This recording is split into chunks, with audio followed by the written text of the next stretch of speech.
dit, les gars, on va au Bataclan.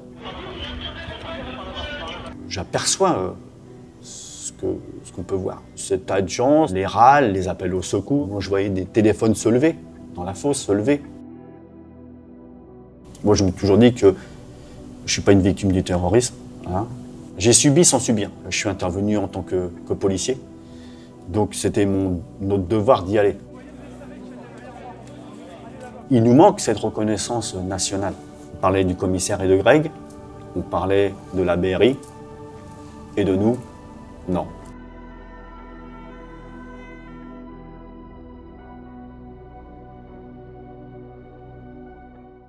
Alors, le 13 novembre, oui, j'allais prendre le service. Alors, à l'époque, j'habitais en Seine-et-Marne. Donc, je prenais le train, le métro, puis le bus. Ce soir-là, dans le train, j'étais avec 2-3 collègues, personne n'écoutait le match de foot. Et entre le train, le métro et le bus, il n'y avait pas d'agitation particulière. Donc, j'arrive à la base et on a un véhicule police qui rentre à vive allure dans la base. Et j'ai aux collègues, il devrait rouler doucement quand même, il y a des piétons. Le collègue me répond, ouais, mais ça tire sur le 10. Le tir, c'est des coups de feu. Alors, je dirais pas que c'est monnaie courant, mais bon, des coups de feu.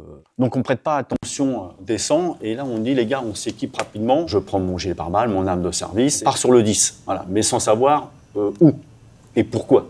Une sensation bizarre, c'est que lorsque je monte dans la voiture, j'ai comme un dédoublement de personnalité. C'est-à-dire que je monte dans la voiture, c'est-à-dire que dans la voiture, peut-être que les collègues parlent, il y a la radio, mais je n'entends rien. À un moment, la voiture stoppe, là on descend du véhicule et on intervient au niveau des barres.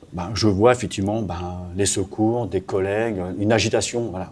Il y a un phénomène bizarre, c'est qu'il n'y a pas de bruit. Il y a du bruit, forcément, mais moi je ne l'entends pas. Notre autorité, c'est un major, qui nous dit, les gars, on va au Bataclan. Et on arrive à l'angle Voltaire-Oberkampf, on nous stoppe. Il y a une autorité de la BRI qui dit, en gros, vous ne rentrez pas dans le périmètre, on attend la BRI pour pouvoir intervenir. Mais il y a une autorité, je pense un commissaire de chez nous, il y en avait 2 ou un officier qui vient, non les gars, en gros on a besoin de vous, on y va.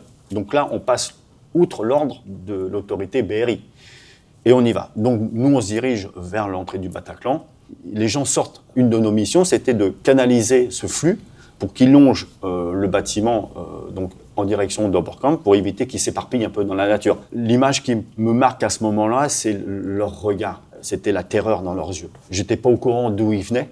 Alors, d'où, oui, mais ce qu'ils avaient vécu, je ne savais pas. Je suis au niveau à l'entrée, et on arrive dans le sas. Et là, ma première vision de mort, c'était un des videurs qui était sur la gauche, là, il était agenouillé, là, enfin accroupi. Puis bon.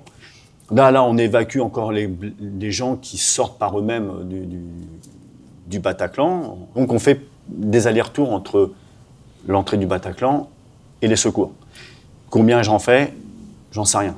Et sur un de mes retours, je croise une femme qui va me hanter, me marquer pendant très longtemps. C'est l'image qui va revenir très souvent lorsque le matin, quand j'entre à la maison, je m'endors. Je croise cette femme avec ce visage arraché, donc ça dure, c'est furtif. Et là, moi je suis face aux portes du Bataclan. Notre commissaire nous dit, les gars, en gros, c'est un peu ces termes, si je me souviens bien, que l'autre côté, c'est un carnage. Ceux qui veulent rentrer, rentrent. Ceux qui ne veulent pas, ou ne peuvent pas, il n'en tient pas rigueur. Voilà, lui, il sait très bien que si on rentre dans le Bataclan, il peut nous envoyer à la mort. Parce que lui, il sait, moi, je ne sais pas. Peut-être qu'en ouvrant les portes, ils étaient derrière. Et voilà, pour nous, ça aurait été terminaire. Parce que c'est pas avec nos gilets pare-balles individuels qu'on arrête une cartouche de Kalachnikov. Donc on rentre et on y va. Donc au début, notre regard, c'est des cartouches, des chargeurs, des personnes, mais on fait abstraction de tout ça. Et là, il y a des questions qui se posent. Voilà. Donc il y a des questions en tant que flic, et puis après, il y a une analyse d'homme, en fin de compte. Donc les questions de flic, c'est où, quand, comment, pourquoi. Voilà. Où sont-ils? Comment, s'ils interviennent, qu'est-ce qu'on fait? Et mon regard d'homme, moi, c'est comme il y avait la lumière, j'aperçois ce qu'on peut voir. Voilà, cet tas de gens, les râles, les appels au secours, les téléphones. Moi, je voyais des téléphones se lever, dans la fosse, se lever. Mais le téléphone que je voyais 30 secondes ou une minute avant, je ne le vois plus se lever. Après, voilà, on se met en position et on attend. Si les terroristes devaient réapparaître, à nous d'ouvrir le feu. Et à un moment, c'est pareil, il y a comme un ordre qui dit il faut des mains pour évacuer les blessés. On descend dans la fosse. Combien d'allers-retours j'ai fait? J'en sais rien. La première personne, j'apprends par les jambes, mais quand on regarde la scène, on est sur la gauche, donc il y a tout à repasser devant. Et du coup, quand je fais marche arrière, je fais attention où je mets mes pieds, parce qu'on sait qu'il y a des gens. Puis bon, ça glisse, on fait attention. Donc après, ces personnes-là, on les dépose au niveau du SAS. Il y a d'autres collègues qui font le SAS secours. Donc là, on revient. Et une des personnes, alors c'était un jeune homme d'une trentaine d'années, un brun, à lunettes, je le dépose pratiquement au niveau du SAS. Cet homme, je ne sais pas s'il a survécu, je connais pas sa blessure. Donc on a des collègues aussi de l'autre côté qui sauvent un enfant qui était avec le casque anti-bruit sous le corps de sa mère et de sa grand-mère. Un collègue qui voit ça, il le secourt. Il donne à un autre collègue qui l'évacue du Bataclan. Voilà, on a tous vécu chacun individuellement quelque chose. Chacun a vécu son Bataclan. À un moment, la BRI doit arriver, et puis là, le commissaire de la BRI a autorité sur le commissaire de la BAC. Et là, il y a un ordre qui dit, en gros, les gars, merci, au revoir, sortez. Et donc là, on se retrouve dehors, et là, on entend effectivement ce qu'on entend tous, les tirs, les détonations, et voilà. Puis à un moment j'entends les détonations, je me dis, ah, ça y est, c'est terminé.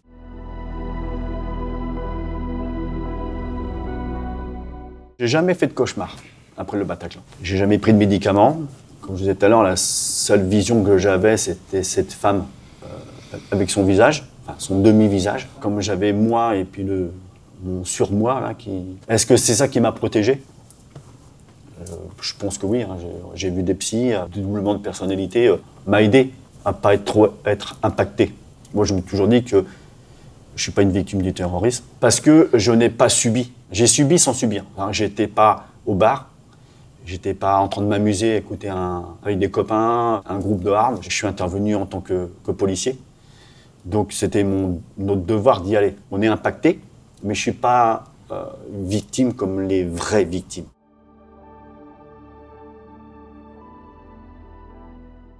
Mon histoire, je l'ai racontée à des dizaines de personnes après cette nuit-là. Alors, beaucoup m'ont écouté, mais combien m'ont cru?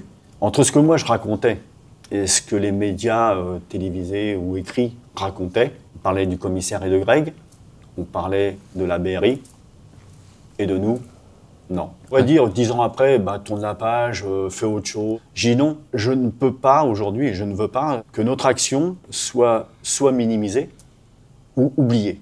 Depuis 2021, depuis le procès, depuis que j'ai pris conscience et connaissance de plein de choses, j'ai dit, ah ouais, quand même, il faut imaginer l'action de cette nuit-là en 3 cassettes. La première, c'est le commissaire et de Greg. La deuxième cassette, c'est notre intervention. Et la troisième cassette, c'est l'intention de la BRI. Dans toutes les vidéos, il y a des séquences, on s'en fout. Donc on la retire. Et c'est ce qu'elle a fait. Donc le après Bataclan, c'est cassette 1 et 3. La numéro 2, on la met de côté. Sauf que la cassette numéro 2 en 2021, avec mes collègues, on la ressort. Au procès.